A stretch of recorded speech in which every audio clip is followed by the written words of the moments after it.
Hello everyone, क्या आपको पता है कि स्टॉक और शेयर में क्या फ़र्क होता है? अगर नहीं पता है तो वीडियो को लास्ट तक देखना, क्योंकि इससे रिलेटेड मैं एक-एक डाउट्स आपके क्लियर कर दूँगा। साथ ही में आपको इस वीडियो को देखने के बाद स्टॉक क्या होता है और शेयर क्या होता है, दोनों में फ़र्क बिल्कुल अच्छे से समझ में आना स्टार्ट हो जाएगा।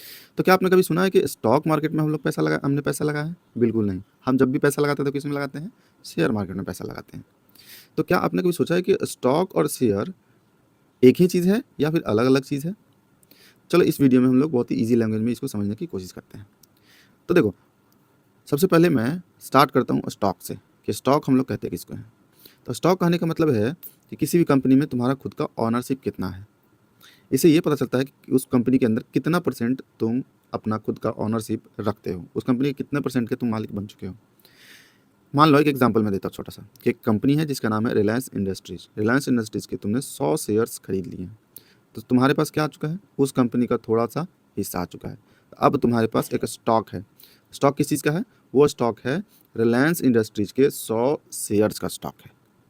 तो ये हो गया स्टॉक का मतलब। पर अगर तुमसे कोई पूछे कि शेयर कहते किसको हैं? तो शेयर हम लोग बोलते हैं किसी कंपनी का जो एक छोटा-सा टुकड़ा होता है या एक छोटा-सा यूनिट जो होता है, उसे हम लोग बोलते हैं शेयर। ये अ, जब आप किसी कंपनी में इन्वेस्टमेंट करने जाते हो, तो उसमें से कभी भी स्टॉक नहीं खरीदते हो, तब उसमें से क्या खरीदते हो? शेयर खरीदते हो। जैसे मान लो कि एक रिलायंस कंपनी है, रिलायंस कंपनी में मैं गया, मैं बोलता हूँ कि मुझे शेयर मार्केट में गया मैं, वहाँ मुझे रिलायंस कंपनी मिली दिखी और उसमें से मैं बोला कि मुझे एक शेयर दे दो रिलायंस कंपनी का। तो रिलायंस कंपनी वाले कितना रुपये मेरे से चार्ज कर रहे हैं? 2500 रुपये चार्ज कर रहे हैं। तो यहाँ पे मैं क्या खरीदने जा रहा हूँ? स्टॉक नहीं खरीदने जा रहा हूँ। क्या खरीदने जा रहा हूँ? शेयर खरीदने जा रहा हूँ। ये जो कि एक क्या है? एक यूनिट सिर्फ होता है, जो कि हर एक कंपनियाँ बना के रखती है। तो जैसे एग्जाम्पल देखो, एक बहुत ज़बरदस्त एग्जाम्पल मैं लेता हूँ, इस एग्जाम्पल से अब क्लियर हो ही जाएगा। मान लो मैं 3 कंपनियों में इन्वेस्टमेंट करने जा रहा हूँ। तीनों कंपनियाँ आईटी से रिलेटेड है। कौन-कौन? फर्स्ट कंपनी है हमारा Infosys, first company TCS, second company Infosys और तीसरा है विप्रो। मैं क्या किया, इन तीनों कंपनियों में जा गया, तो अब तीनों कंपनी में जाकर मैं कुछ-कुछ अपने पास शेयर खरीदा। तीनों में जब मैं शेयर खरीदने जाऊँगा तो स्टॉक मार्केट वाला बोलेगा कि सुनो, शेयर मार्केट वाले क्या बोलेंगे कि सुनो, आईटी सेक्टर का ये तीनों का तीनों स्टॉक है। तो जो आईटी सेक्टर है उसमें जाओ, उसमें ये तीनों कंपनियाँ तुमको दिख जाएगा।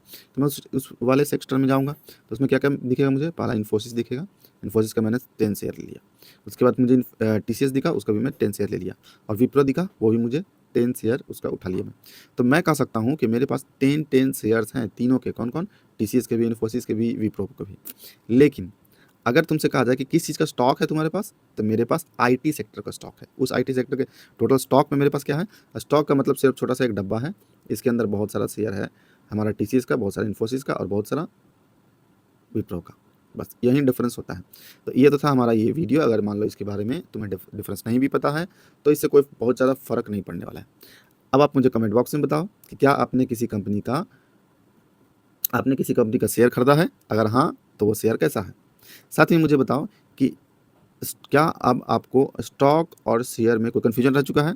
अगर हाँ, तो मुझे कमेंट बॉक्स में ज़रूर बताओ, मैं उसका रिप्लाई ज़रूर करूँगा। नेक्स्ट वीडियो में मिलूँगा बहुत सारे अच्छे-अच्छे टॉपिक्स के साथ, जिसमें क्या-क्या होगा?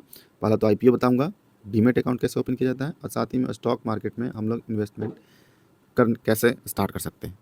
चलो इस वीडियो में इतना ही, मिलते हैं अगली वीडियो में, तब तक के लिए बाय बाय।